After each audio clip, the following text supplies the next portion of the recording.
Assalamu alaikum students. Today we would be completing our third chapter, inshallah, and that is Earth as a home for the human beings.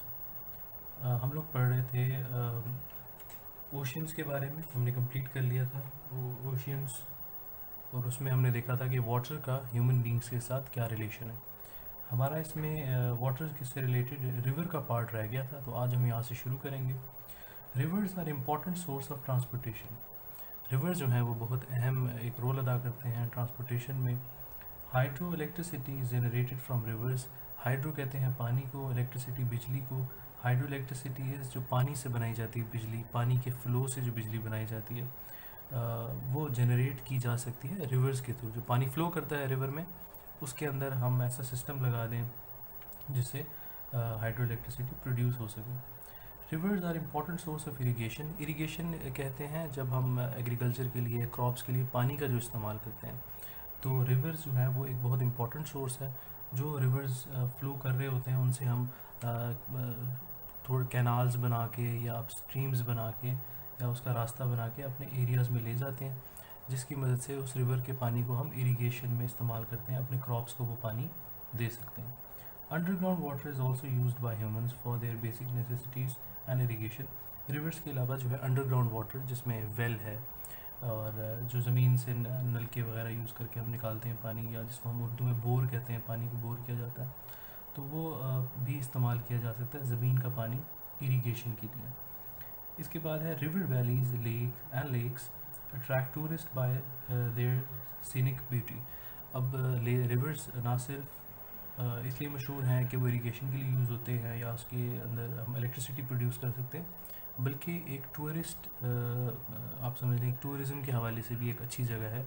लोग घूमने फिरने भी जाते हैं, लोगों को रिवर्स पे जाना अच्छा लगता है। रिवर वैलीज स्पेशली जो वैलीज़ हैं वो अच्छी लगती हैं, और लेक्स वगैरह लोगों को अच्छा लगता है। जैसे हुंजा वैली है, बहुत फेमस है, तो वहाँ पे लेक भी है, तो वो आपको देखने में अच्छी भी लगती है और लोग वहाँ पे घूमना पसंद भी करते हैं। इसके बाद है forest and human beings. So what is the relationship between the forest and human beings?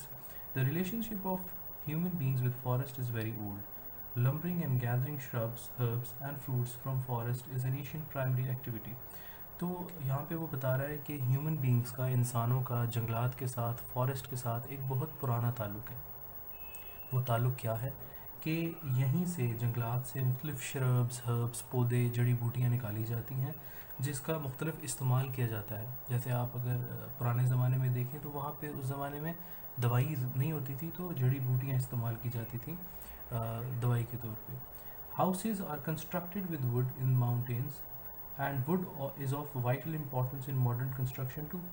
और अगर आप देखें तो हाउसेज भी कंस्ट्रक्ट किए जाते हैं वुड से, और ना सिर्फ पहले बल्कि आज के ज़माने में भी लकड़ी का बहुत ज़्यादा इस्तेमाल होता है। आपके घर की अलमारियाँ अगर आप देख लें, फर्नीचर सारा देख लें, तो ये सारा वुड से ही बना होता है, जो कि फॉरेस्ट से हमें वुड मिलती है। Forest not only enhance the beauty of natural environment but also is important the important source of oxygen. बिल्कुल ठीक है कि ना सिर्फ फॉरेस्ट हमें ब्यूटी या खूबसूरती प्रोवाइड करता है, बल्कि हमें ऑक्सीजन भी प्रोवाइड करता है। Manufacturing of natural rubber, paper, and ships also depends upon forest. बिल्कुल ठीक है, हमें जो रबर है, नेचुरल रबर या पेपर जो हम यूज़ करते हैं, ये जो कोई भी बुक का या कॉपी का पेपर देखते हैं, ये भी वुड की मदद से बना होता है। और इसमें शिप्स जो है वो बहुत इंपॉर्टेंट रोल अदा करती है। वो शिप्स भी हमारी जो है वो फॉरेस्ट से ही निकलती हैं, उनके दरख्तों की लकड़ियों से ही बनाई जाती हैं। Forest also effect the climate which has deep connection with life of human beings. और ये बहुत इंपॉर्टेंट बात है कि जहाँ जहाँ फॉरेस्ट होते हैं वहाँ वहाँ पे क्लाइमेट में अच्छी तब्दीली आती है। और कहते हैं जहाँ पे भी दरख्त होते हैं वहाँ पे बारिशें ज़्यादा होती हैं।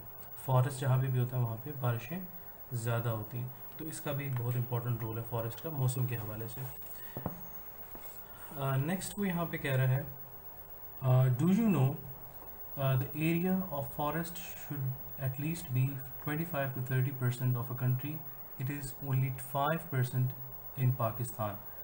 लेटेस्ट जो स्टैट्स हैं उसके मुताबिक पाकिस्तान में तकरीबन 3 से 5% है, 3 to 5% जो एरिया है पाकिस्तान का वो फॉरेस्ट पर मुहित है, जबकि दुनिया में या ओवरऑल जिसको अच्छा समझा जाता है वो 25 to 30% एरिया आपका कंट्री का फॉरेस्ट पे मुहित होना चाहिए। बट एनीवे अल्लाह करे कि हमारे यहाँ मुल्क में भी ज़्यादा प्लांटेशन हो, और हमारी इंडिविजुअली ज़िम्मेदारी है कि हम लोग खुद प्लांट्स लगाएं, ट्रीज़ लगाएं। आगे इंटरेस्टिंग इन्फॉर्मेशन में है, the world's most dense forest are found near the equator, these are called roof gardens. तो जो बहुत ज़्यादा डेंस फॉरेस्ट हैं, इंटरेस्टिंगली वो इक्वेटर पे पाए जाते हैं। इक्वेटर लाइन जो हमने पढ़ी थी उसके करीब करीब पाए जाते हैं, और उनको रूफ गार्डन्स कहते हैं। इसके बाद है the living world and human beings. Human beings catch fish, hunt birds and animals to get food, besides they use animals for work according to the environment. So ये बहुत इंपॉर्टेंट है कि अब हमने पढ़ना है नेक्स्ट टॉपिक में कि इंसानों का इस लिविंग वर्ल्ड के साथ, जो ज़िंदा दुनिया है, इसके साथ क्या ताल्लुक़ है, और ज़िंदा का दुनिया का क्या मतलब है कि एनिमल्स के साथ, बर्ड्स के साथ, फिशेस के साथ, प्लांट्स के साथ क्या ताल्लुक़ है। तो ह्यूमन बींग्स क्या करते हैं, फ़िश पकड़ते हैं, बर्ड्स का शिकार करते हैं, एनिमल्स भी पकड़ के या उनको ज़बह करके हम खाने के तौर पे इस्तेमाल करते हैं। और इसके अलावा ना सिर्फ खाने के लिए बल्कि उनको काम के लिए भी हम यूज़ करते हैं, जैसा कि हमारे पाकिस्तान में हॉर्स, डोंकी, बफेलो, काऊ, ये काम के तौर पे भी इस्तेमाल होती हैं। अगर आप यहाँ पे पिक्चर में देखें तो जो बर्फ़ीले एरियाज़ होते हैं, जहाँ पे स्नो ज़्यादा होती है, स्नोई एरियाज़ होते हैं, वहाँ पे ख़ास किस्म के डॉग्स इस्तेमाल होते हैं काम के लिए, और ये बिल्कुल ऐसे लगते हैं जैसे वुल्फ हैं। सो बेसिकली होते वहाँ के बर्फ़ीले या उस एरिया के डॉग्स होते हैं। So in snowy areas dogs are used to pull wooden slice. Camel is called plain of the desert because he can live several days without food. In deserts, camel is used for transportation. So definitely इस तरह snowy areas में हम लोग या जो लोग वहाँ पे रहते हैं वो ये dogs यूज़ करते हैं। तो जो deserts हैं इसके अंदर camel को यूज़ किया जाता है, ऊँट का इस्तेमाल होता है, और वो इस वजह से होता है क्योंकि वो ज़्यादा दिन बग़ैर फूड के और बग़ैर पानी के भी सर्वाइव कर सकता है, और इसलिए इसको प्लेन ऑफ द डेजर्ट कहा जाता है। Elephants are also used for heavy transportation. Definitely हाथी, क्योंकि उसमें ताकत ज़्यादा होती है, तो हैवी ट्रांसपोर्टेशन के लिए, भारी सामान को ट्रांसपोर्ट करने के लिए भी एलिफेंट्स को यूज़ किया जाता है। Oxen are use for traditional cultivation. जैसे मैंने आपको कहा था, बैल, गाय वगैरह इस तरह के जो जानवर होते हैं वो कल्टिवेशन में भी इस्तेमाल होते हैं, खेती बाड़ी में भी यूज़ किए जाते हैं। नेक्स्ट है sheep are reared in grasslands to get wool, और शीप्स का हम वूल के तौर पे यूज़ करते हैं। Horses and donkeys are use for transportation purpose. जैसे मैंने बताया, पाकिस्तान में हॉर्सेस और डोंकीज़ का इस्तेमाल किया जाता है ट्रांसपोर्टेशन पर्पस के लिए। Silk is obtained from silk worms which are reared on mulberry plants, और सिल्क का भी इस्तेमाल किया जाता है सिल्क वॉर्म से, जो मलबरी प्लांट से लिया जाता है। तो यहाँ पे हमारा ये चैप्टर ख़त्म हो गया है। इसके बाद कुछ ग्लॉसरी में चीज़ें हैं जो आप लोगों को ज़रूर देखनी चाहिए, की पॉइंट्स में देखने चाहिए। Atmosphere, lithosphere, hydrosphere, biosphere, evaporation की यहाँ पे उन्होंने ग्लॉसरी में डेफिनेशन या उसके बारे में बताया है, और यहाँ पे ये MCQs भी दिए हुए हैं। तो ये तमाम MCQs आपको आने चाहिए, बहुत ही सिंपल हैं। जैसे स्फेयर ऑफ लाइफ इज़, आपको पता होना चाहिए क्या आंसर है, मैं यहाँ पे आपको बताऊँगा नहीं, आप लोग खुद देखें। अगर आप लोगों ने ये चैप्टर पढ़ा है तो आपको ये बहुत ही सिंपल है। The gaseous envelope surrounding our earth is called. अब आप इसमें से देखिए, इनमें से कौन सी ऑप्शन है जिसका ताल्लुक हवा से है या गैस से है। इसके बाद है which gas shields us from dangerous ultraviolet rays.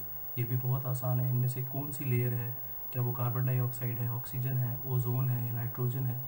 फिर due to which gas life is possible on earth. ये तो बहुत ही सिंपल है कि कौन सी ऐसी गैस है जिससे इंसानी ज़िंदगी या ज़िंदगी पॉसिबल है। इसके बाद है what is the percentage of population settled in plains. ये भी हम पढ़ चुके हैं कि प्लेन एरियाज़ में कितनी पॉपुलेशन रहती है, कितनी परसेंट। ये आप देखें, 10 है, 20 है, 40 है, 80 है, ये आप लोग देखें। फॉरेस्ट प्रोवाइडर्स, ये भी बहुत आसान है। फॉरेस्ट हमें क्या प्रोवाइड करता है, carbon dioxide, ozone, oxygen, nitrogen. तो यहाँ पे ये बहुत ही सिंपल दिए हुए हैं। तो आई होप आप लोग ये चैप्टर की वीडियोस देखेंगे भी सही, साथ में MCQs, शॉर्ट क्वेश्चन और लॉन्ग क्वेश्चन याद भी करेंगे, और अपना समर वेकेशन टास्क भी कर रहे होंगे। Thank you very much students.